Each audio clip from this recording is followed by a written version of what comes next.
Hello everyone, welcome back to the channel. So today I'm going to tell you how to enable one-handed mode on Vivo. If you want to use one-handed mode something like this in your phone, so let's see how can you enable it. For this, you have two ways. You have to scroll down your control center and here look for mini screen. Here's that. Just select it and it will enable. But if you want to get it here, you just have to go for your phone settings and settings, just scroll down and look for shortcuts and accessibility. Just select it and here you have to look for mini screen mode. But if you won't get mini screen mode here, you have to look for one handed.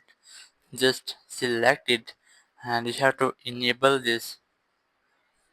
And here you can see there's a caster mini screen. So let's try this. But if you won't find it after enabling this setting, your shortcut will appear. Here you can easily use mini screen mode using this caster. So that's how you can easily enable one-handed mode on your Vivo phone. Thank you very much for watching the video. Until next video, bye bye.